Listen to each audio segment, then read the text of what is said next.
Halo, Assalamualaikum warahmatullahi wabarakatuh. Selamat sore warganetsora.com dan juga yourside.id dimanapun Anda berada. Apa kabarnya nih hari ini? Semoga semuanya senantiasa sehat, semangat, dan bahagia tentunya ya.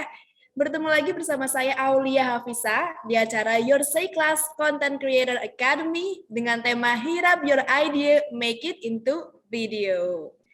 Nah, saya lihat sudah ada banyak peserta nih yang sudah masuk di room Zoom ini.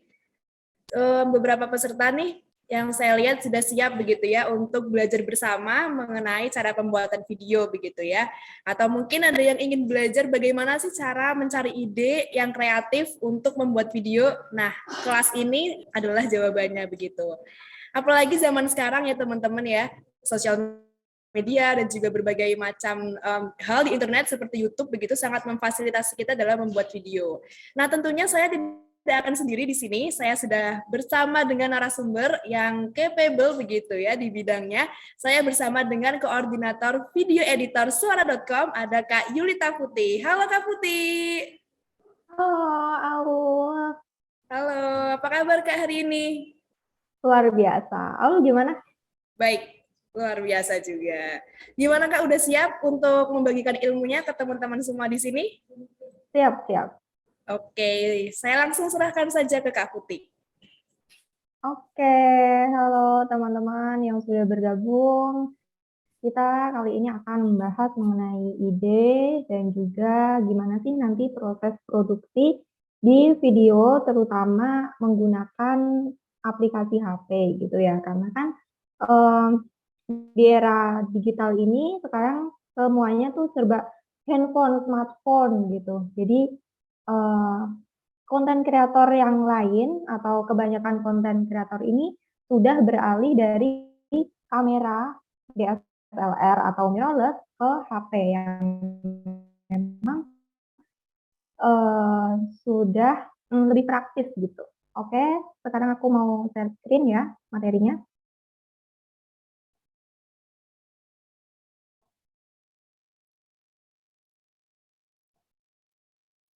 Oke, ini temanya hit up your idea, make it into video.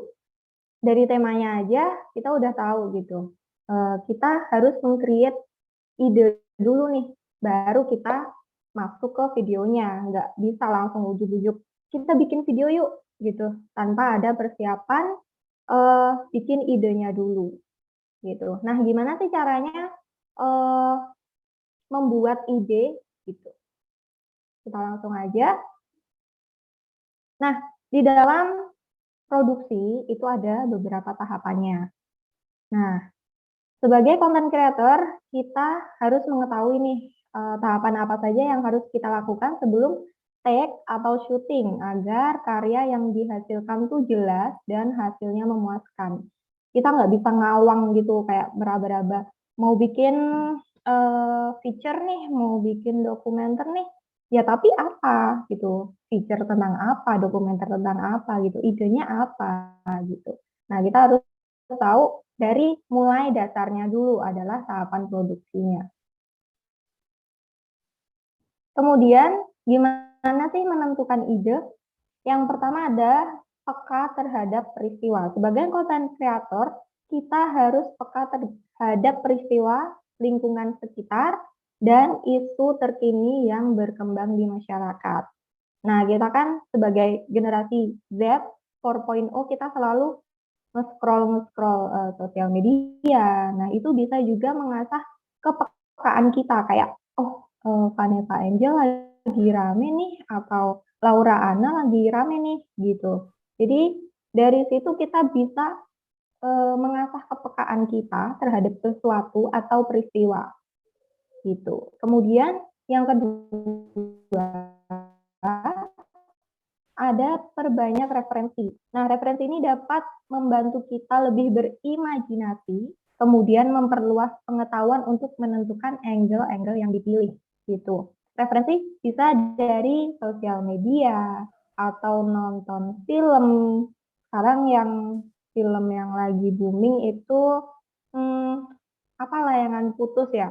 Nah, itu bisa jadi sebagai konten kreator kita bisa membuat kreativitas dari Layangan Putus, misal parodinya atau mengulik sosok Momi ASF itu siapa sih gitu, atau eh, perilaku yang selingkuh-selingkuh gitu kan biasanya disukai tuh oleh khalayak atau netizen. Nah, itu bisa kita kulik gitu.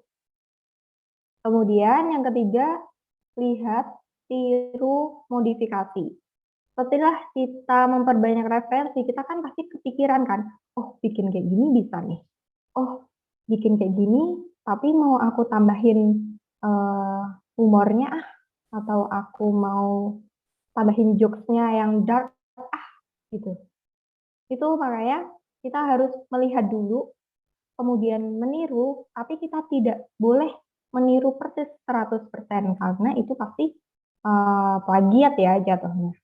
Makanya kita perlu memodifikasi gitu. Dengan memperbanyak referensi dari menonton video, kita bisa meniru dan memodifikasi konten yang sudah ada dengan versi sendiri gitu. Yang konten kreator yang udah menerapkan ini tuh Boy William yang Nebeng Boy ya. Nebeng Boy itu dari YouTube luar negeri, kemudian dia adaptasi ke versinya Boy gitu.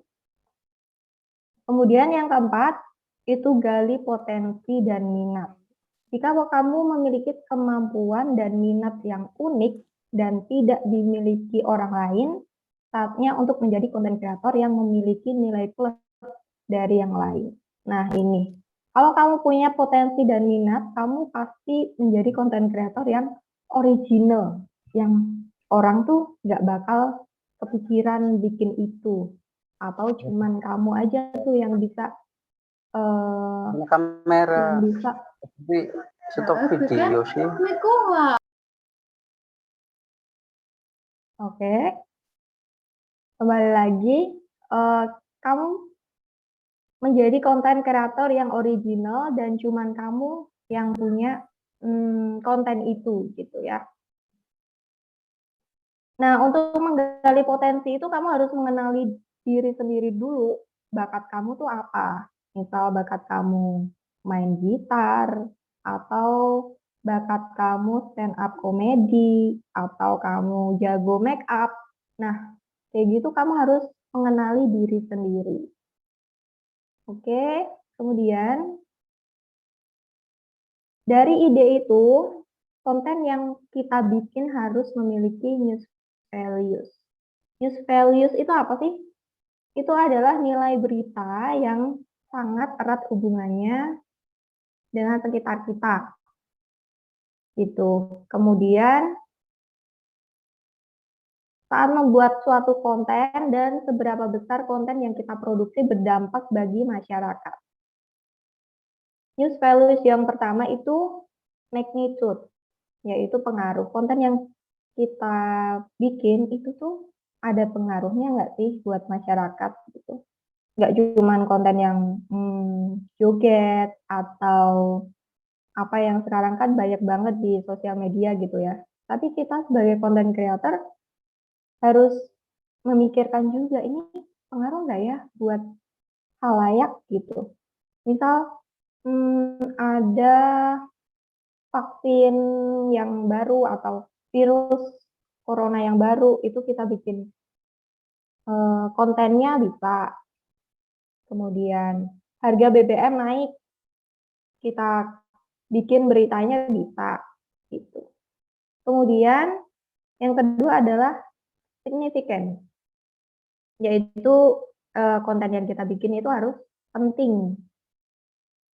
Dan itu juga berpengaruh ke orang-orang yang nonton gitu. Kemudian timeless, aktual.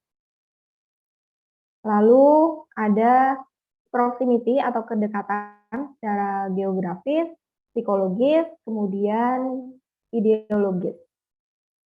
Lalu ada ketokohan. Nah, ketokohan ini misal siapa yang lagi booming ya? Nikita Mirzani gitu. Nah, dia itu kalau nge-tweet atau bikin statement itu selalu aja bisa kita kulik beritanya atau kita bisa bikin konten gitu. Atau Ibu Puji atau siapapun tokoh yang itu tuh selalu menarik untuk diomongin gitu. Kemudian ada dampaknya juga memiliki impact. Kemudian konflik. Nah, konflik ini juga selalu hangat diperbincangkan. Misal perseteruannya Pak Dodi dengan siapa ya, ayahnya si Bibi gitu ya. Nah itu kan sampai sekarang masih running tuh, masih bisa kita kulik-kulik gitu. Kemudian human interest kayak kasusnya Laura Anna ya yang memang bikin kita tersentuh gitu. Tuh. Kemudian yang kesembilan adalah keanehan. Nah, netizen Indonesia ini suka banget sama hal-hal yang unik, nyeleneh kayak Mimi Peri, terus parodi-parodi gitu kan. Kemudian yang terbaru itu video klipnya Ariel dibikin parodi pakai bawa es teh segalon kayak gede banget gitu. Nah, itu juga bisa kalian bikin konten gitu. Kemudian next. Nah, setelah menentukan ide, langkah apa sih selanjutnya gitu. Nggak cuman ide kan baru di kepala ya. Kita harus menuangkan ke dalam tulisan dong. Gitu. Kita harus membuat naskahnya nih. Nah, pentingnya naskah ini yang pertama adalah membantu dalam membuat storyboard. Oke. Kemudian voice over guideline. Gak mungkin kita mau ngasih voice over tapi ngarang gitu ya, nggak mungkin. Kita harus perlu naskahnya untuk dibaca. Kemudian untuk juga menentukan durasi atau panjang pendeknya video. Nah itu dari naskah dulu nih. Video ini mau dibikin 1 menit kah? Atau 3 menit kah? Atau 1 jam? Itu tergantung dari naskah itu. Nah, di sini, nah naskah tadi kan berpengaruh kepada storyboard ya. Nah, storyboard itu apa sih? Storyboard itu adalah urutan kronologis cerita yang akan sepenuhnya dijadikan jalan cerita di film, iklan, video, atau animasi. Jadi itu udah kayak jalan cerita gitu. Oke, kemudian fungsinya memudahkan pengguna dalam memahami alur cerita dari naskah yang disajikan. Dan juga memudahkan editor juga untuk nantinya mengedit naskah atau video yang nanti akan dipublish gitu. Kemudian komponen dari storyboard itu meliputi judul, kemudian subjudul, visual, audio, dialog, dan durasi. Oke, kemudian, nah ini contoh storyboard yang pernah kita bikin gitu ya. Formatnya ini idenya ya. Layanan masyarakat, kemudian temanya human interest, lalu durasinya juga ditulis di sini, kemudian talentnya juga ditulis, lalu ada tipe shot. Nah, nanti kita akan belajar, setelah ini kita akan belajar Pilot shot, apa itu full shot, apa itu tilt up, apa itu extreme wide gitu. Kemudian di sini ada keterangannya, itu adegannya tuh mau ngapain sih gitu. Kemudian visual ilustrasi. Nah, ini masih naskah kasar ya, jadi panduan syuting. Jadi kita masih menggunakan ilustrasi, kecuali kalau naskahnya sudah syuting. Nah, itu kita bisa screenshot frame atau video yang sudah jadi ke dalam visual. Nah, misal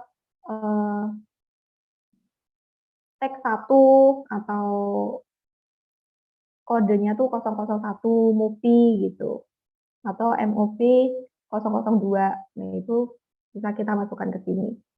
Kemudian ini ada VO-nya, background, grafis. Kemudian ada juga elemen durasi di sini.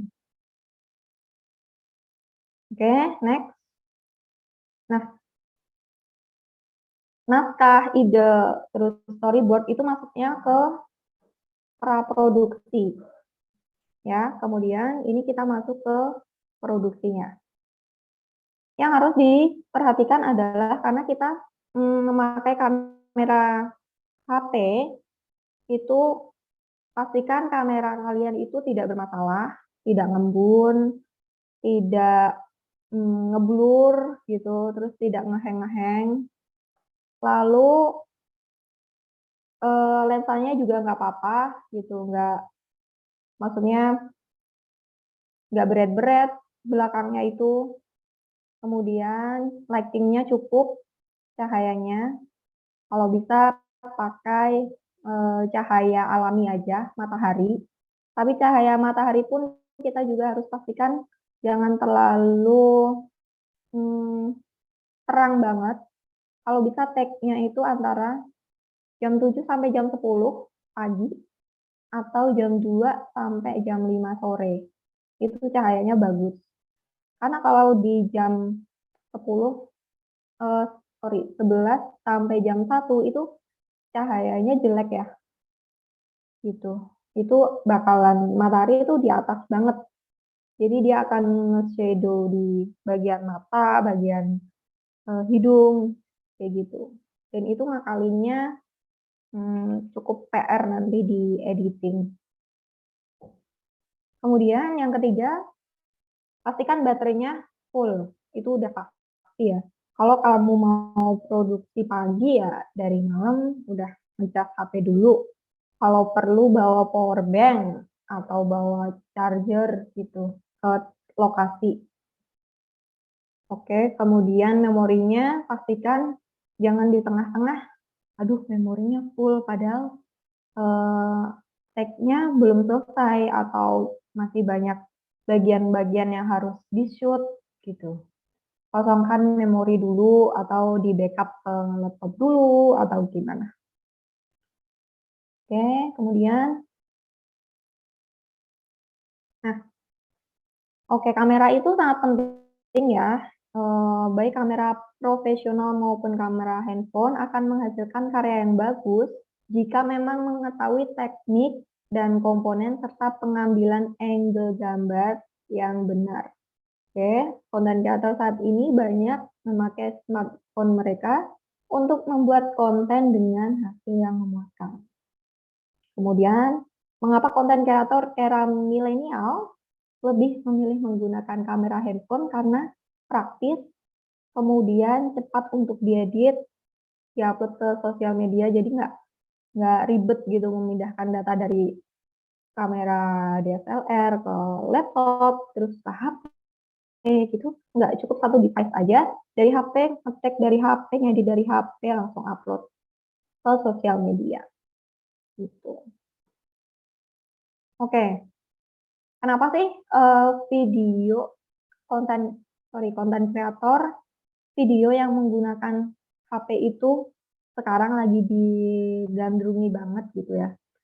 Karena menurut kata data nih, pengguna smartphone dalam 4 tahun terakhir dari 2019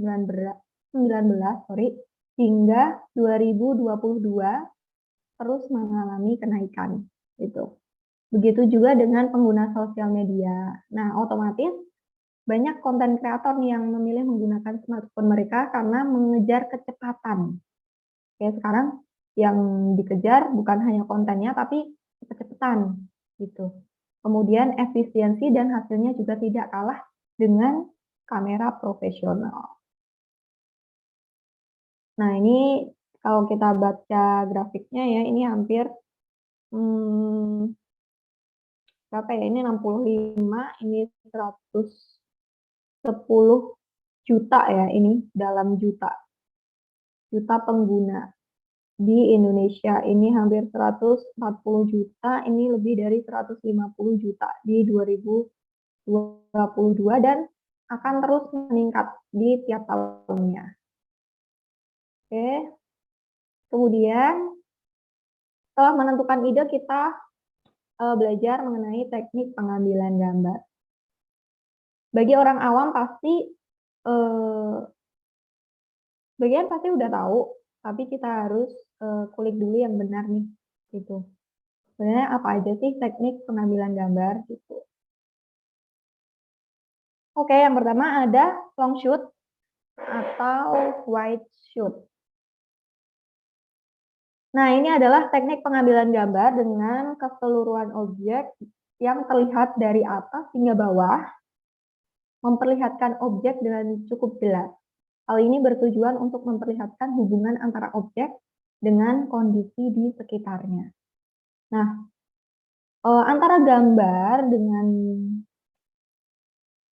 audionya itu nanti akan berkesinambungan. Jadi misal gambar yang pertama ini, di naskahnya nanti kita bisa menceritakan kondisinya, misal di Pulau Kapuk gitu ya, ada terdapat kapal, kemudian suasana mendung. Nah, dari narasi kemudian ada visualnya yang mendukung, nanti penikmatnya atau penontonnya itu bakalan hanyut gitu ke video yang kita bikin. Kemudian yang gambar kedua ini bisa kita narasikan ada kerumunan di situ, kemudian awannya lagi cerah atau gimana. Terus yang video ketiga, jalanan sedang rame lancar, kemudian suasana mendung gitu-gitu. Jadi antara visual dan audionya harus sinkron, kemudian long shoot ini juga bisa menggambarkan keadaan di situ secara keseluruhan. Kemudian dari long shoot kita beralih ke full shot. Nah, full shot ini memperlihatkan ukuran sebuah objek, benda, atau orang dalam video secara utuh dari kepala hingga ujung kaki secara jelas. Nah, misal ini ya, full shotnya dia pakai tas. Jadi orang tahu, oh ternyata dari kejauhan tuh kayak gini nih penampakannya. Terus dia bawa kipas, pakai baju hitam. Kemudian yang kedua ini pakai topi, pakai sepatu warna hitam, gitu. Kemudian ini, oh pakai penutup mata, lalu pakai sepatu cat. Sebenarnya hampir sama kayak wide shoot, tapi ini lebih sempit pandangannya, gitu. Lalu ada medium close up. Ini yang medium close up, ini yang close up. Nah, medium close up dapat meningkatkan fokus pada objek sekaligus menambah kedekatan personal terhadap objek tersebut. Ukuran objek pada medium close up adalah 1/4 bagian dari keutuhan suatu objek. Nah, misal keutuhan tubuh manusia itu dari atas kepala, ujung kepala sampai kaki ya, berarti 1/4-nya segini gitu ya. Atau di dada itu masih medium close up. Kemudian Close up itu untuk membangkitkan emosi dari suatu objek secara lebih jelas. Dibutuhkan close up shot yang menampilkan suatu bagian tertentu dari objek, misalnya untuk memperhatikan emosi, marah, atau apa ya, bagian tubuh yang harus diperhatikan gitu. Oke, kemudian extreme close up. Bedanya dengan close up ini lebih close lagi, lebih dekat lagi gitu. Shoot ini digunakan untuk memperlihatkan detail pada bagian objek, contohnya gerutan wajah. Nah, misal ini kan kakek tua ya, udah ada gerutan di wajahnya, kemudian alisnya udah memutih, gitu-gitu.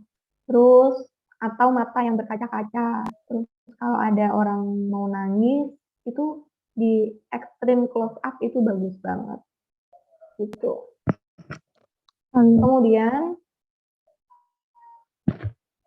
yang selanjutnya ada over shoulder shoot. Nah, saat sebuah objek memiliki interaksi dengan objek lainnya, over shoulder dapat digunakan untuk memperkuat hubungan interaksi antar objek. Biasanya pada percakapan antara dua orang, atau digunakan agar keeratan interaksi antar keduanya lebih terasa. Nah, ini kan lagi wawancara gitu ya, atau dalam shoot sebuah film gitu, bisa tuh pas lagi adegan curhat gitu ya, itu pakai over shoulder. Kemudian ada point of view. Point of view ini adalah sudut pandang kamera atau disebut mata kamera gitu ya. Jadi apa yang kita lihat, yang kamera lihat itu adalah kondisi sebenarnya saat itu. Misal ini kan ada orang menganyam ya. Jadi apa yang dilihat oleh orang yang menganyam itu gitu. Kita seakan-akan masuk ke dalam situ. Atau kalau ada konten memasak tuh ada kamera di atas kan ya. Terus memperlihatkan lagi masak gitu. Nah, itu point of view. Jadi seolah-olah kita juga ikut masak tuh di situ gitu. Kemudian insert. Insert adalah shoot yang melemparkan gambar pada suasana sekitar untuk pergantian atau transisi gambar berikutnya bertujuan menghindari jumping. Nah, dalam video itu sangat riskan banget jumping ya. Jumping itu adalah pergerakan kamera yang secara tiba-tiba. Jadi misal shoot awalnya dari kanan tuh, terus kita mau nge-shoot dari kiri. Nah, itu nggak bisa langsung. Kita harus ada transisinya dulu, ada insertnya dulu. Kemudian ada group shot. Oke, group shot itu 3 orang atau lebih dalam satu frame. Seperti itu. Kemudian ada komposisi gambar. Nah, dalam komposisi gambar itu kita harus memikirkan headroom. Headroom itu adalah jarak antara tepi frame dengan kepala. Nah, misal seperti ini. Ini ada headroomnya. Ada ruang kosong. Jangan ngambil angle di situ. Ini kan kepotong ya. Atau di sini gitu. Wah, nggak bisa dong. Masa matanya ketutup gitu kan. Kemudian ada looking room. Nah, kalau si objeknya ini menghadap ke sana, berarti looking room-nya ya di sini. Jangan looking room-nya di sebelah belakangnya. Gitu. Oke. Kalau si objeknya menghadap ke bagian sini, berarti looking room-nya ada di area ini. Lalu ada high angle dan low angle. High angle berarti pengambilan gambar dilakukan dari sudut yang lebih tinggi dari objek. Nah, ini objeknya duduk ya, berarti kameranya harus lebih tinggi dari objeknya. Seakan-akan dia apa sih, nunduk gitu kameranya. Nah, low angle ini kameranya berada di bawah. Oke, pendekatan ini atau low angle ini bisa menghasilkan kesan objek megah, masif, tangguh. Nah, ini kan pahlawan ya, pura-puranya. Terus dia di shoot dari bawah, nah itu akan memperkuat karakternya dia gitu. Nah, low angle ini juga bisa dipakai di gedung tinggi gitu kan. Misalnya kita nggak pakai drone atau apa, kita pengen melihatkan itu gedungnya tinggi banget. Nah, kita bisa pakai low angle. Atau menara, atau pohon yang tinggi itu kita bisa menggunakan low angle.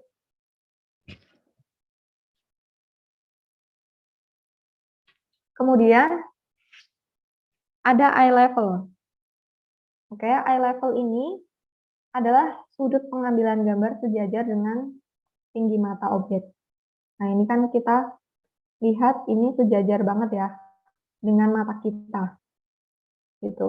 Ini dipakai biasanya saat nge-host itu pakai eye level. Oke. Nah, kemudian ada juga teknik pengambilan gambar framing. Nah, framing ini seperti yang kita lihat dia membingkai gitu ya, teman-teman. Jadi misal ada bagian tertentu yang bisa kita pakai frame ini, misal jendela gitu, kita bisa shoot jendelanya dengan pakai framing dari jendelanya itu, kemudian objeknya di belakangnya. Gitu, itu menambah kesan sinematik juga. Lalu gunakan foreground. Nah, meskipun pakai HP, kita juga harus memperhatikan angle-angle yang memang sinematik gitu. Di HP itu kita bisa juga nge-setting objeknya itu mau fokus di mana. Itu kita kunci dulu tuh. Kita kunci, lalu kita cari foreground yang kira-kira bisa. Misal kita bisa pakai dahan dari pohon gitu, atau kita bisa memanfaatkan benda-benda sekitar gitu agar menambah sinematik dalam pengambilan gambar. Lalu kebalikannya foreground itu ada background. Background itu yang dimaksud adalah belakang ini yang ngeblur. Nah, sebenarnya fokus kita ada di sini, tapi background-nya juga bercerita. Misal ini ada orang lagi beresin gelas-gelas gitu. Jadi fokus kita tuh tetap di fotonya ini, tapi background-nya itu nggak mati, dia tetap bergerak. Lalu ada pergerakan kamera. Nah, di sini ada tilt up, ada juga tilt down, kemudian pan right, ada juga pan left, ada follow shot, ada zoom in, zoom out, kemudian in out frame, ada juga slide right dan left. Oke, kita mulai dari tilt up dulu. Tilt up itu adalah pergerakan kamera dari eye level ke atas. Jadi dia naik gitu. Oke. Kemudian kalau tilt down itu dari eye level ke bawah. Jadi pergerakan kameranya gini. Tadi ini yang naik. Kemudian kalau tilt down ya gini. Oke. Kemudian pan right kanan saya ya. Kemudian pan left. Pan itu pergerakan kamera dari depan ke arah kanan. Itu. Kemudian yang pan left dari depan ke arah kiri. Tujuannya apa? Dia menangkap objek yang tidak tertangkap dalam satu frame. Misalnya objeknya danau ya, danau kan luas banget. Nah ternyata untuk wide shoot itu kita belum nyampe. Kita mau melihatkan ada kapal di sebelah kanan gitu ya. Ya udah berarti kita pan right gitu. Kemudian ada follow shot. Follow shot itu mengikuti pergerakan objek. Misal ada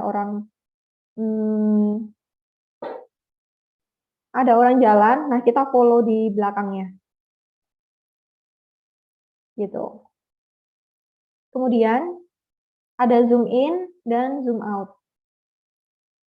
Ini kita bisa juga memainkan kamera kita. Bisa kita zoom, kita zoom in, kita zoom out gitu. Kemudian ada in out frame. Itu adalah objek yang misal kameranya still ya. Kemudian ada objek jalan. Dia in frame dulu, kemudian dia out frame. Gitu. Kemudian slide. Nah, slide ini hampir sama dengan pen. Tapi porosnya tetap. Kalau kalian pernah lihat slider gitu ya, ada alat slider, nah itu. Dia bisa ke kanan, dia bisa ke kiri. Oke. Kemudian, nah ini ada contoh video ya. Kita play dulu untuk mengetahui pergerakan kamera, kemudian variasi shot-nya. Mesin untuk pencampuran ini sendiri dibikin oleh kakek saya kurang lebih sekitar tahun Ada audionya ya. 1940. Beliau mendesain mesin seperti ini belajar oleh seorang insinyur Belanda. Karena beliau sekolahnya dari SMA Belanda, kemudian diterapkan untuk industri. Awalnya materialnya hanya pakai kuningan ya, kemudian sekarang kita ganti dengan yang material stainless, dan kita pada setiap komponennya ini kita bikin sendiri, nggak ada yang import atau beli dari luar. Jadi kalau ada yang rusak seperti apa mudah untuk diperbaiki.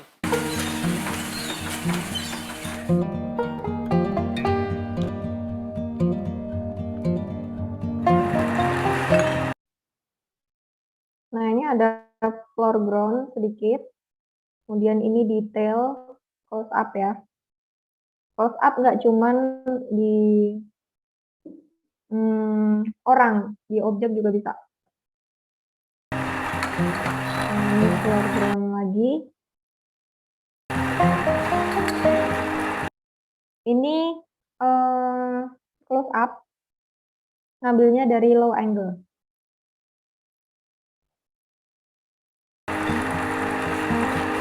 Foreground lagi di sini.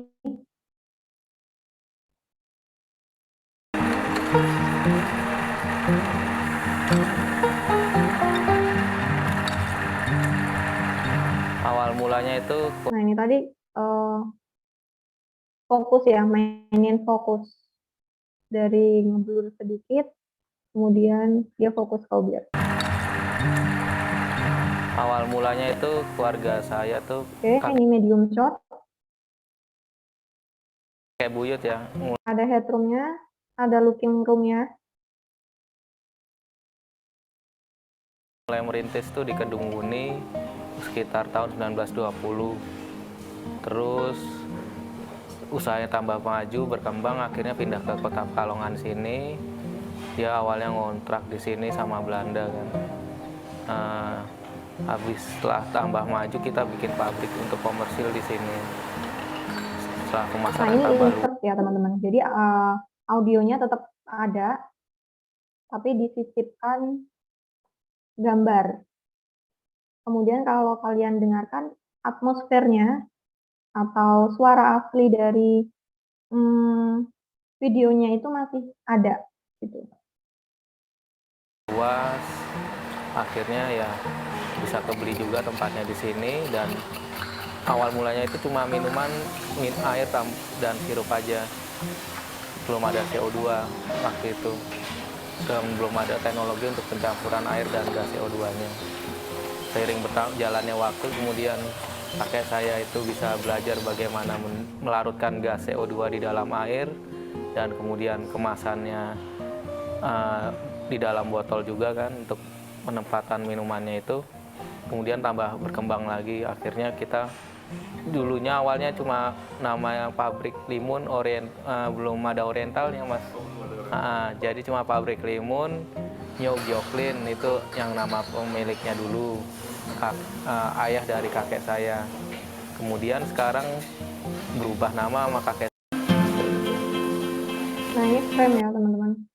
Bisa kita manfaatkan benda-benda di sekitar.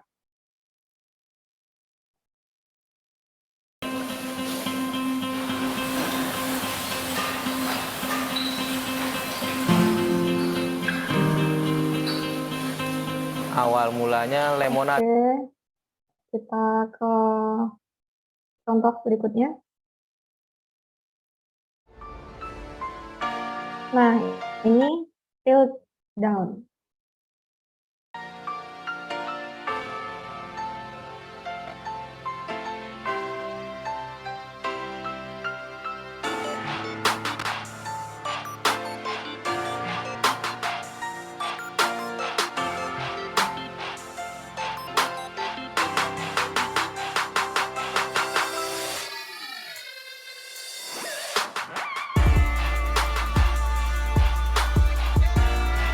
Nah, ini follow shoot.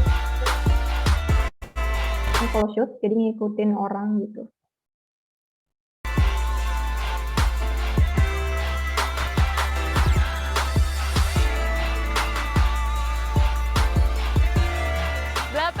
Agustus 2019 lalu, Gubernur DKI Jakarta Anies Baswedan telah meresmikan satu tempat, yaitu tempat yang ada di belakang aku, Skatepark Duku Atas. Kali ini aku akan jadi kurang ada kurang profesional juga buat dimainin skate, kurang enak juga, malah bahaya jatuhnya. Jadi bahayanya tuh seperti apa? Ya mungkin ya bisa cedera lah, cedera kecil ataupun bahkan cedera besar. Ini follow shoot lagi. Kalau emang itu alatnya skate, biasanya itu adalah standar-standarnya, cuman mesti lihat gambar itu kan, terus mesti tahu dari anak skate. Kalau misalkan dari umum itu susah buat bikin tempat skate itu. Kalau dari luar anak skate yang bikinnya itu susah. Ini kan tamannya lagi ditutup ya mas, terus jadi pada main di sini nih, maksudnya bukan di tempatnya ya. Itu sebenarnya bahaya nggak sih mas? Lumayan bahaya juga ya, kayak barusan aja teman-teman main ada yang masuk jalan kan gitu. Oke, kita ke contoh selanjutnya. Nah, ini juga framing ya. Dia memanfaatkan pintu. Menghilangkan rasa kecewa dan sedih itu, saya masih memiliki beberapa buah mesin analog ini dan juga beberapa film. Ya saya memainkan tambah-tambah iseng gitu, memanas-manaskan mesin, memutarkan film itu saya sendiri pribadi aja itu. Akhirnya cuman sampai di situ aja kerjaan saya, kegiatan saya untuk melepaskan kesenjangan dan keseharian saya sehari-harinya juga dalam rangka sepi, dan ya akhirnya beginilah. Di kita memutarkan film dari analog itu sudah hilang, aura perbioskopannya itu sudah nggak ada.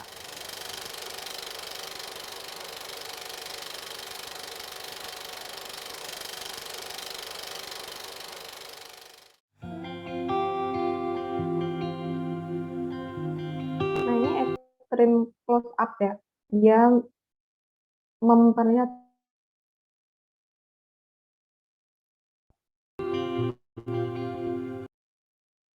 Nah, ini foreground,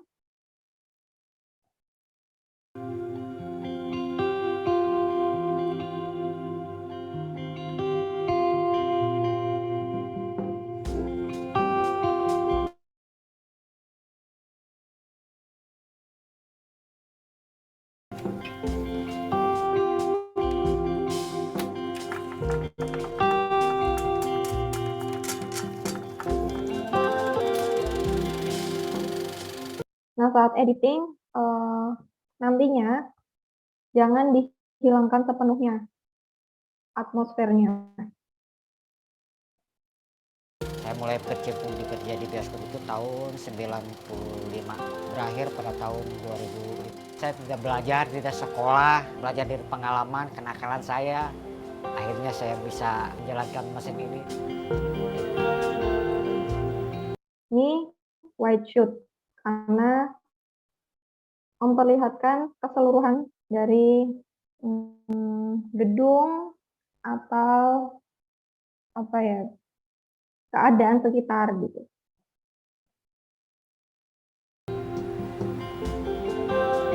Nah, kemudian dari long shoot, close up, medium kemudian close up.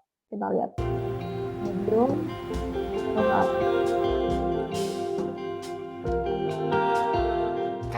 Saya juga kan dulu seorang proyeksionis di Garut. Di situ saya mulai kutak-atik dari mesin kenakalan saya, dari mesin kakek saya. Dari situlah saya mulai jadi bisa dan bisa. Kalau seorang proyeksionis itu ya tanggung jawabnya hanya melihat kondisi mesin untuk mulai pertunjukan, apa siap olinya, filmnya siap, atau mungkin dulu lampu apa peralatan itu mau disiapkan dulu.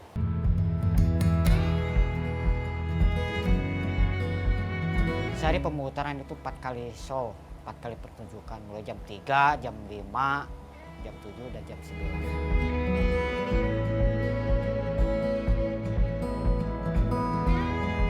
Seorang proyeksionis itu mulai kerja dari setengah 3 udah mulai ngecek film sebelum mulai Cukup ya, pemutaran film itu.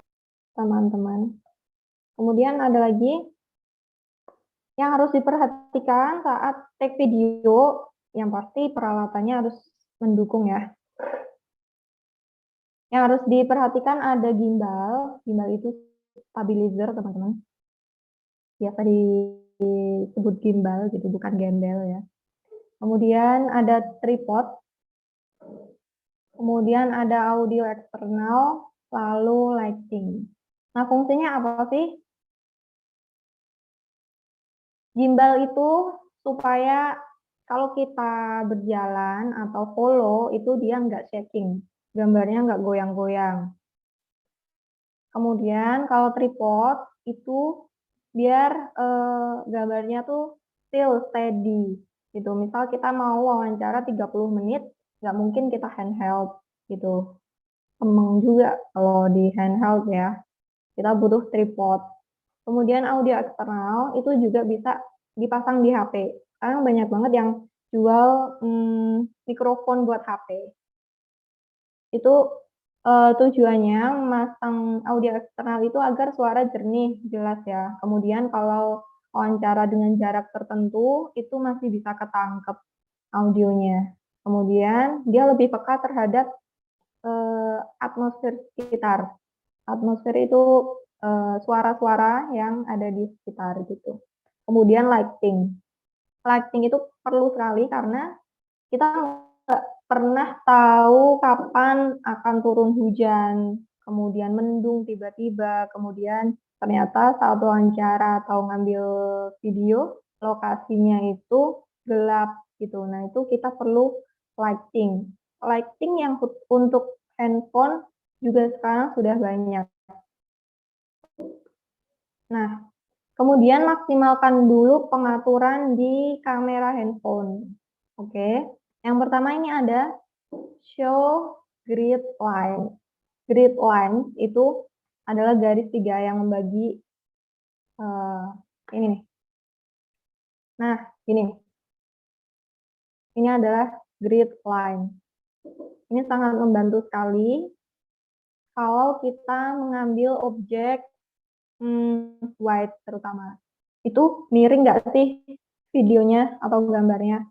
Nah, itu kita bisa bikin pakai buat garis bantu. Atau kita mau framing orang. Nah, kalau framing orang berarti di antara grid yang sebelah sini kalau dia landscape ya.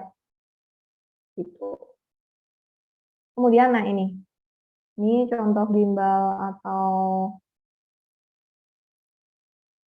stabilizernya. Kemudian ini mikrofonnya. Lalu ini lightingnya. Nah, ini paket komplit ya. Ada lighting, ada audio, ada tripodnya, kemudian ini yang pakai gimbal.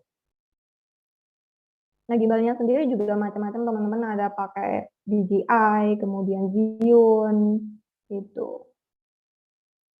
Harganya juga nggak terlalu mahal, ada yang mulai dari 1 juta sampai ya puluhan ada. Nah, ini ada grid lainnya. Oke, pakai yang HD kalau mau take video, atau beberapa handphone sekarang itu malah ada yang bisa 4K gitu. Sekarang HP sangat canggih teman-teman, jadi tidak perlu khawatir videonya kentang ya. Nah, walaupun kamera kita tidak bisa mumpuni gitu, ada aplikasi, rekomendasi aplikasi untuk video.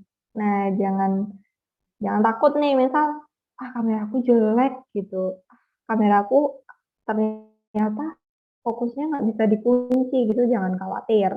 Karena, nah ini ada aplikasi yang bagus banget buat edit, bukan, take video gitu. Yang pertama ada Cinema FP5, kemudian ada beacon kamera, lalu manual kamera DSLR, lalu juga ada open kamera.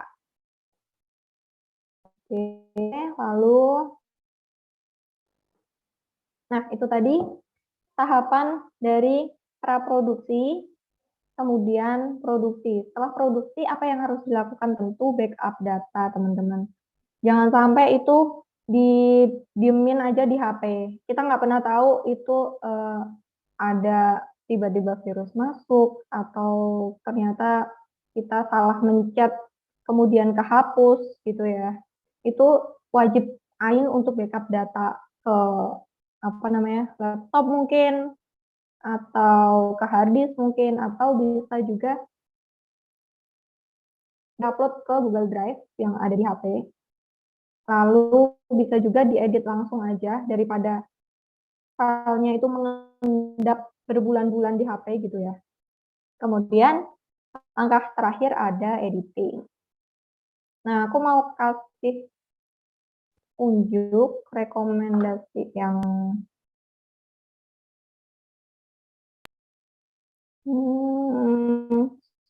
sorry. Oke.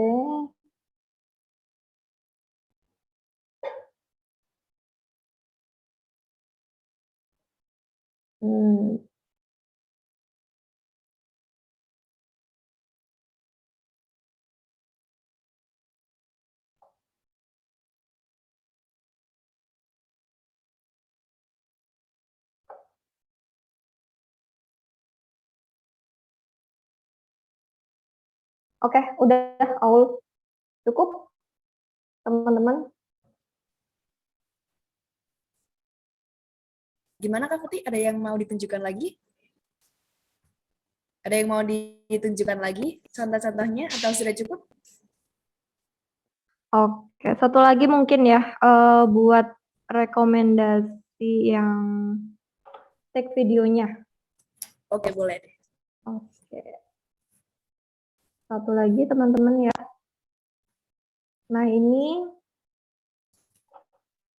salah satu yang aplikasi untuk take video.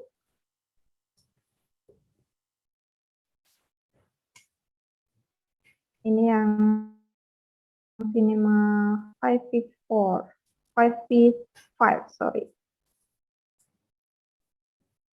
Nah, dia bisa mengunci fokusnya, kemudian AWB-nya, auto white balance, kemudian bisa zoom in, zoom out, lalu fokusnya kita lihat, lalu ada flash-nya, fokus mode, kita bisa mengatur Kelvin-nya,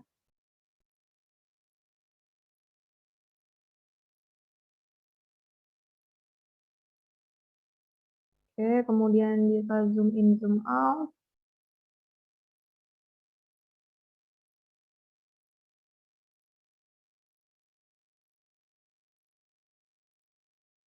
Nah, ada show grid-nya juga. Grid-nya bisa kita atur mau yang 9 apa 12.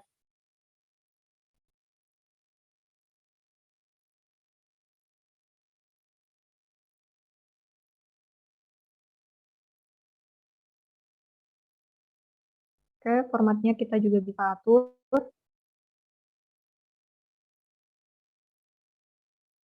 Autofokusnya kita bisa kunci.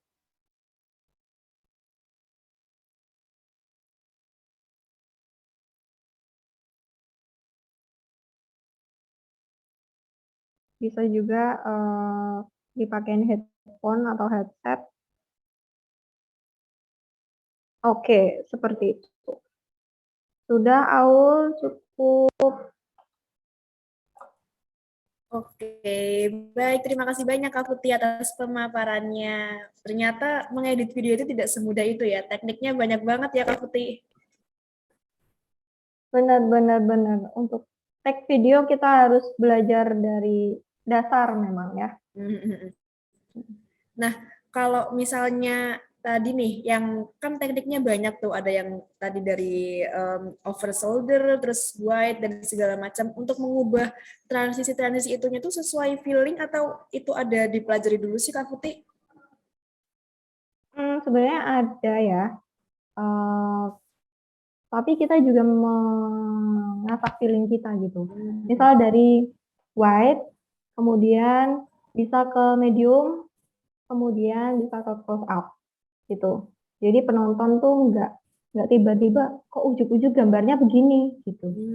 Jadi kita juga harus memainkan feeling biar penontonnya juga lihatnya tuh enak gitu, mengalir, kemudian gambar itu juga bercerita gitu. Tanpa ada naskah, kalau kita bisa menggambarkan sesuatu hanya lewat video itu juga sangat bagus. Oke, saya langsung ke pertanyaan dari peserta ya Kak Putih. Ada pertanyaan dari Prasetyo Dwi Cahyo. Bertanya, apakah semua foto-foto yang bisa presentasi menggunakan handphone? Mengingat yang ditekankan tadi lebih ke arah menggunakan kamera ponsel. Terima kasih. Mungkin dari contoh-contoh yang tadi Kak Putih berikan, itu di shot-nya apakah menggunakan handphone atau kamera profesional? Oke, kalau di contohnya, itu kita memakai kamera profesional ya. Gitu. Tetapi memang apapun kameranya, kalau kalian bisa shoot-nya benar, terus feeling kalian itu udah dapet gitu ya, itu pakai handphone pun kalian pasti hampir mendekati lah minimal dengan kamera yang sudah bagus. Gitu.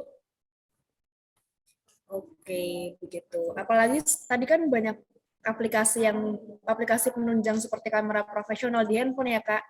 Betul. Tinggal diinstal aja itu ya. Betul. Oh ya, untuk teman-teman atau mungkin Bapak Ibu yang ada di dalam room Zoom ini yang misalnya ingin bertanya, silakan dicantumkan di kolom chat. Nah, nanti di akhir sesi untuk penanya beruntung akan mendapatkan saldo e-wallet sebesar Rp100.000 untuk 2 orang, begitu. Nah, saya mau ada lagi pertanyaan dari Syahrul SMA 3 Sragen, anak SMA nih. Halo Kak, terima kasih atas materinya. Saya mau bertanya. Saya kan tipe orang introvert. Pastinya kalau bertemu dengan banyak orang agak canggung nih Kak. Gimana sih caranya agar tetap bisa menjadi content creator, tapi takut membuat konten di tempat ramai?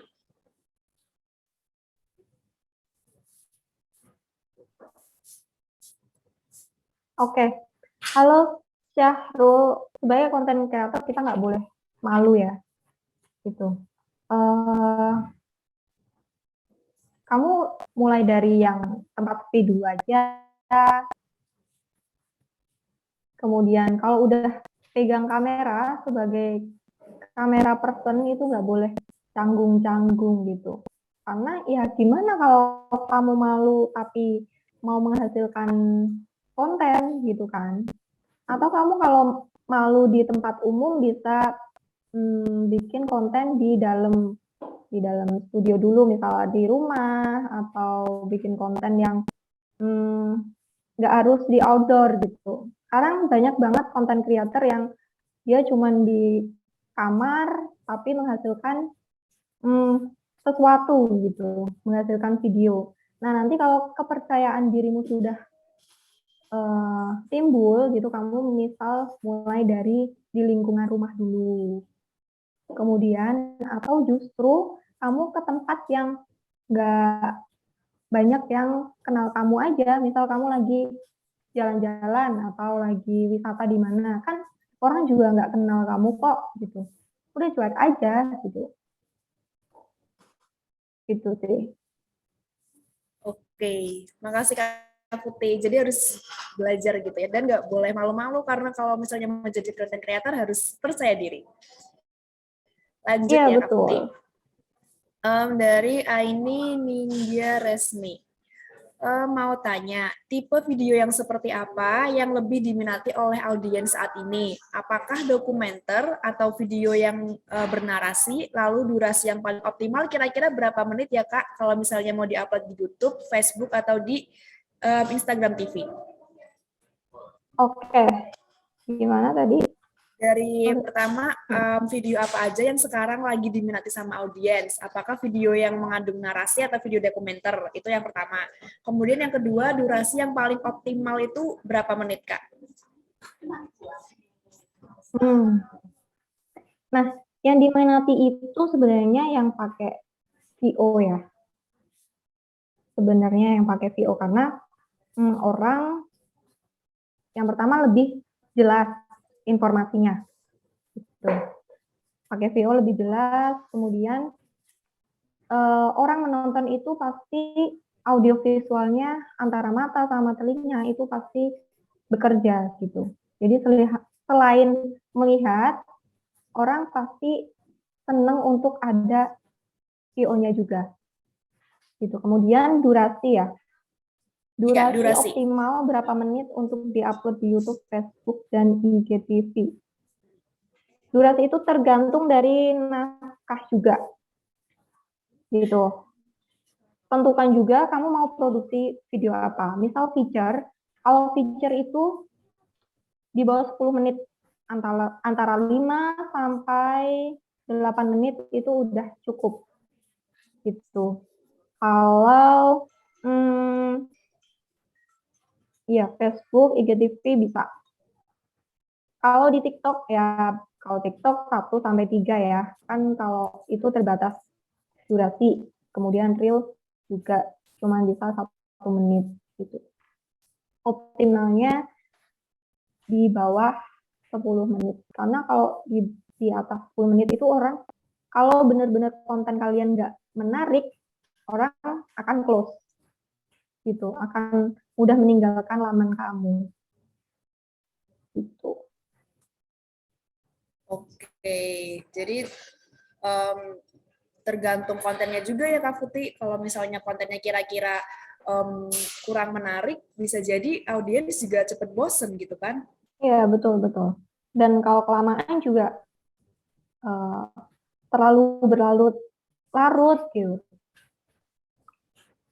Oke, semoga menjawab ya Aini. Lanjut lagi ke pertanyaan dari Melinda Dwi Puspita. Kak, untuk pengambilan video konten wisata alam, cara pengambilan video yang terbaik dengan metode apa ya, Kak? Kemudian cara mengurangi distraksi seperti getaran angin, suara riuh pengunjung, itu gimana caranya? Bagaimana selain editingnya? Oke, itu tadi kita pakai gimbal yang pertama ya, supaya nggak shaky, nggak goyang banget. Kemudian bisa aja kamu still aja, kalau memang di situ rame ya. Lalu suara angin itu, kamu bisa colok ini headset, jadi otomatis itu audionya nggak masuk langsung ke handphone. Karena audio handphone dengan kalau udah dicolok ke headset gitu kan beda ya. Gitu. Kemudian suara riuh pengunjung itu nggak apa-apa. Nggak apa-apa, itu atmosfer alami. Dan menunjukkan kalau, oh ternyata wisatanya tuh rame loh. Gitu. Itu akan berguna nanti di editingnya. Tapi kalau mau di editingnya hilangin audionya juga bisa kan. Gitu. Oke. Nah, Tafuti tadi kan udah ada rekomendasi untuk merekam video melalui handphone. Nah, kalau misalnya mengedit video melalui handphone, Kak Futi ada rekomendasi nggak aplikasi apa aja sih yang bisa kita pakai gitu? Oke, aku rekomendasinya VN. VN? Cuman ini nanti bisa dibahas di webinar selanjutnya bersama Kak siapa?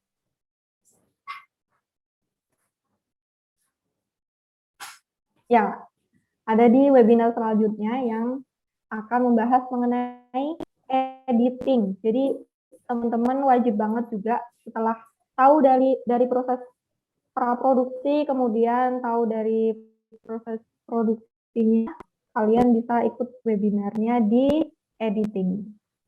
Gitu, Oke, jadi nanti akan ada bocoran-bocorannya ya, gimana sih cara tips-tips mengedit video lewat handphone, atau mungkin nanti lewat laptop gitu juga bisa ya Kak Futi ya, di webinar Bisa, selanjutnya. Oke, saya lanjut ke pertanyaan berikutnya. Dari Bahrul Ardanata. Untuk resolusi terbaik membuat video yang diupload di sosial media seperti Instagram, YouTube, atau TikTok itu seberapa besar, Kak? Aku menyarankan resolusinya Full HD ya. Full HD itu 1980 kali 1080. Itu Full HD. Karena YouTube pun sekarang kalau resolusinya nggak Full HD dia akan pecah. Gitu. Jadi nggak jernih. Begitupun juga TikTok ataupun Instagram. Gitu. Karena dia kan kalau saat di-upload dia tetap kekompres kan. Gitu. Jadi kalau itu udah nggak HD, kemudian kekompres, wah nanti gimana tuh pecahnya videonya. Jadi aku saranin kalau upload ke sosial media itu sudah Full HD, resolusi 1980 kali 10. Sorry, 1920 kali 1080. Oke, nyambung ke resolusi ini. Berarti kan kalau misalnya membuat video dengan resolusi sedemikian rupa, pasti harus memiliki device atau handphone atau mungkin kamera, handphone deh ya, handphone dengan spesifikasi tertentu. Nah, nyambung pertanyaan dari Dinda. Minimal spesifikasi HP yang memadai untuk membuat konten video itu apa saja ya, Kak? Apakah ada syarat minimal RAM dan lain-lain agar mudah mengambil gambar dan juga mengedit? Untuk mengambil gambar itu sebenarnya RAM berapapun bisa ya. Tapi kalau untuk 1 sampai 2 itu masih berat. Karena kita kan take video nggak cuman satu frame, nggak cuman satu video, nggak cuman satu shoot, pasti ada beberapa, gitu kan. Kemudian aku saranin sih minimal 3 atau 4 RAM-nya. Kemudian agar mudah mengambil dan mengedit. Ya, mengedit juga minimal RAM-nya 3. Kalau spesifikasi kamera yang kayak misalnya megapikselnya itu berpengaruh nggak sih Kak Futi? Berpengaruh banget. Semakin besar megapikselnya semakin bagus. Dan di kamera kan seperti tadi di presentasi itu bisa di setting Full HD kan. Nah, itu kalian klik Full HD-nya. Gitu. Oke. Jadi kalau misalnya mau bikin video terbaik, pilih handphone dengan spesifikasi kamera yang paling bagus juga gitu kan, Kak? Benar-benar. Oke. Lanjut pertanyaan berikutnya. Nah, ini dari Alda Pertiwi. Halo Kak, izin bertanya, bagaimana agar penonton tidak bosan dengan konten yang hanya itu-itu saja, terutama dari segi editingnya gitu. Jadi mungkin kalau misalnya kontennya itu-itu aja, gimana sih biar penonton nggak bosen? Ngeditnya tuh harus diapain sih? Perbanyak referensi ya, Alda. Jadi referensi itu nggak cuman buat nyari ide, editing juga. Misal kamu bikin konten-konten itu aja, ya berarti jangan yang itu aja dong. Cari ide baru, perbanyak referensi. Misal kalau kamu kontennya seorang konten creator makeup gitu ya, kamu selalu bikin beauty makeup yang editingnya begitu-begitu aja. Nah, kamu bisa make up dengan karakter hewan atau karakter anime gitu, terus kamu kasih efek-efek yang sesuai dengan make up yang kamu bikin gitu. Di editing nanti juga bakalan diajarin gimana caranya ngedit biar penonton tuh nggak bosen. Dah, sekarang kan banyak banget tuh editing bawaan aplikasi ya, misal TikTok gitu. Itu kan editingnya nggak cuman itu aja kan, banyak efeknya, terus banyak filternya, gitu-gitu.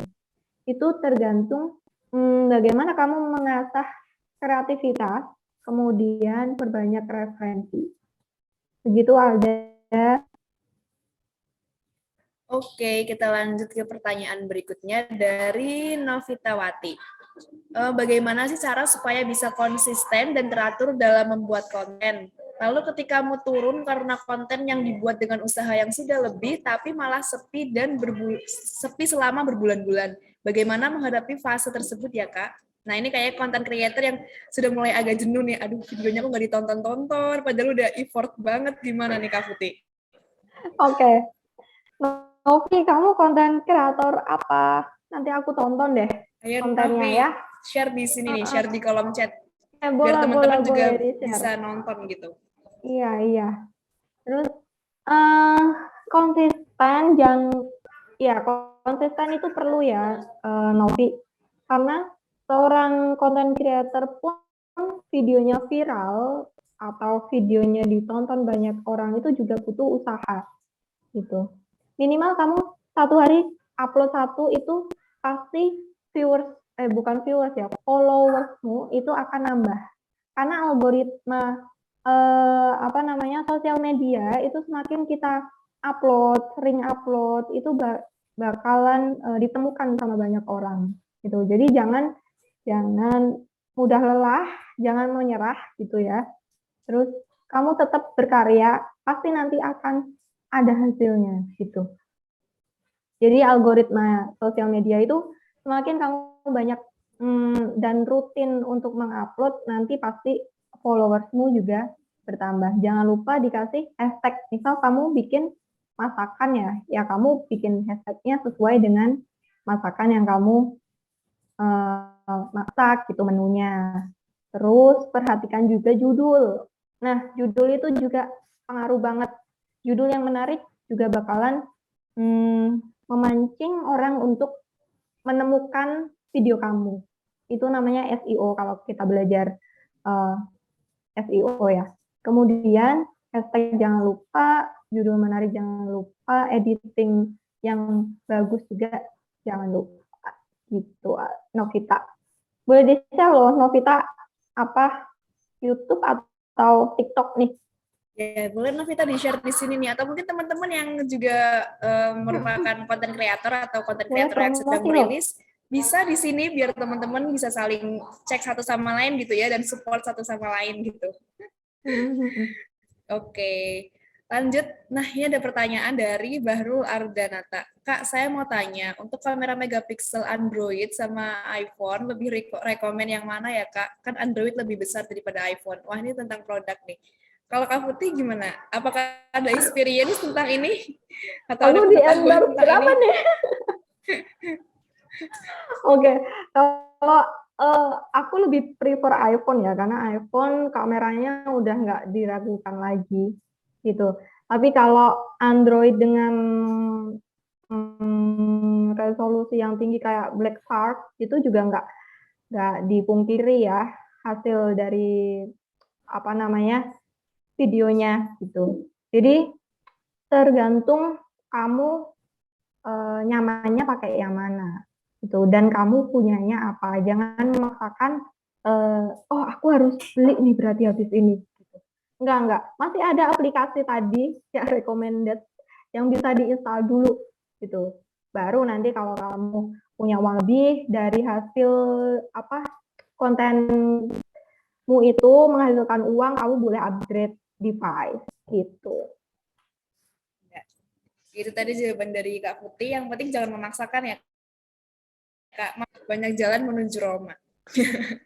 Oke. Betul. Nah, Kak Putih ada nggak sih kendala-kendala yang sering dialami sama Kak Putih saat proses pra produksi? Apakah dari idenya atau gimana gitu, Kak? Sering banget ya teman-teman dan aku juga sering banget mengalami buntu ide gitu. Mau bikin apa ya? Terus misal mau bikin kayak gini tapi nggak nggak mau sama apa ya yang harus dibedakan gitu. Kita harus banyak referensi, terus sharing ke teman-teman, terus sesama konten kreator juga harus saling sharing gitu. Kemudian ada hal-hal yang tidak terduga, misal kita udah janjian narasumber ternyata dia tiba-tiba nge-cancel gitu kan. Kita harus punya plan A, plan B, plan C gitu. Jadi dalam membuat ide, kemudian naskah, itu kita harus punya beberapa plan gitu. Seorang content creator harus kreatif juga dong, harus bisa mengakali setiap kondisi yang atau kemungkinan yang ada gitu, Aul. Oke. Jadi seperti itu. Nah, ada gini Kak. Ada nggak sih tips dan trik pengambilan video di tempat yang crowded Tadi seperti pertanyaan dari wisata alam tadi, Kak? dari ya. Kalau crowded kita bisa pakai eye level ya. Kita bisa taruh kameranya di atas. Misal kita liputan ke pasar gitu. Nah, nggak mungkin kita follow orang di dalam pasar terus desek-desekan gitu. Kita bisa dari atas kalau mau follow. Kalau crowded pun kita jauh, kita long shoot aja. Kita long shoot apa wide shoot aja. Kita menggambarkan situasi, oh ini pasarnya lagi crowded nih. Gitu. Sebenarnya banyak banget angle-angle yang bisa kita pakai saat crowded. Nah, kalau misalnya untuk mengambil footage gitu, kayak tadi misalnya di tempat crowded, terus kita mengambil banyak footage gitu, ada nggak sih Kak teknik khususnya? Atau Yang mungkin pertama, case di tempat lain selain tempat crowded gitu? kalau ngambil footage harus berhubungan dengan tema videonya ya. Sorry. Misal kita lagi di kebun binatang, berarti yang diambil footage-nya adalah pelang dari zoo, kemudian orang-orangnya, kemudian di situ ada kereta mungkin, ada persewaan sepeda mungkin. Lalu, jadi footage-footage itu membantu kita untuk mengajak penonton melihat detail-detail apa yang terlewatkan kalau kita mengambil gambar wide gitu. Gambar wide kan keseluruhan ya. Memang kita bisa lihat tuh keseluruhannya, tapi detail-detail yang terlewatkan kan pasti banyak. Kemudian ekspresi muka, kemudian close up ke hewan-hewannya gitu, bagaimana anak-anak memberi makan, kayak gitu. Itu footage-footage yang nanti bisa di-insert ketika ada wawancara gitu. Nah, diperhatikan juga saat mengambil video itu wawancara dulu. Wawancara dulu, kita dengerin tuh narasumbernya ngomong apa. Nah, ketika narasumbernya kita ingat, oh ngomongin ini. Nah, kita baru ambil footage-nya. Gitu. Itu sebagai pendukung nanti bisa di-insert di videonya. Gitu. Dan kelebihannya wawancara dulu adalah misal memori kita sudah habis atau hampir habis atau baterai kita hampir habis. Nah, itu wawancara setidaknya sudah aman. Karena kita nggak mungkin janjian lagi sama narasumber kan, gitu. Tapi kalau untuk take video ke situ, kita bisa kalau misal nih baterai habis atau memori penuh, kita bisa datang lagi ke situ, gitu. Oke, jadi footage itu intinya adalah pendukung ya Kak ya dari apa yang akan disampaikan di video. Kalau misalnya wawancara berarti footage-nya tentang apa yang diomongin sama narasumber tersebut, begitu. Betul, betul. Oke, pertanyaan terakhir nih Kak Putih, tentang pencahayaan. Untuk pencahayaan dalam pengambilan video, apakah ada cara atau teknik tertentu? Ya. Kalau pencahayaan jangan sampai backlight. Backlight itu cahaya dari belakang, kameranya dari sini. Orangnya ngadep sini, padahal cahayanya di belakang. Jangan sampai backlight. Terus jangan sampai exposure juga. Dia terlalu terang gitu. Jadi usahakan cahaya itu cukup. Kemudian jangan dipaksa kalau ruangannya gelap gitu. Kamu harus mengajak narasumber ke ruangan yang lebih terang. Jangan sungkan-sungkan, jangan malu-malu karena itu kan kebutuhan gambar ya. Kalau dipaksakan, pasti gambarnya yang pertama adalah noise. Noise itu kekurangan cahaya, terus ada titik-titik kayak semut gitu. Itu jelek banget.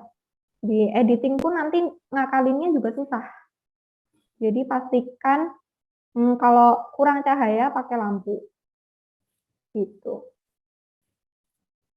Oke, terima kasih banyak Kak Putih untuk jawaban-jawabannya. Terima kasih banyak juga untuk sharing-sharingnya tadi. Sebenarnya asik banget nih, namun sayangnya waktu kita terbatas gitu ya. Terima kasih banyak Kak Putih. Nah teman-teman, sebelum kita mengakhiri sesi ini, kita bisa foto bareng dulu yuk. Teman-teman bisa silakan on cam untuk dokumentasi kita hari ini. Oke, bisa dipersilakan untuk on cam, teman-teman. Baik. Nah, nanti dari panitia akan memotret gitu ya.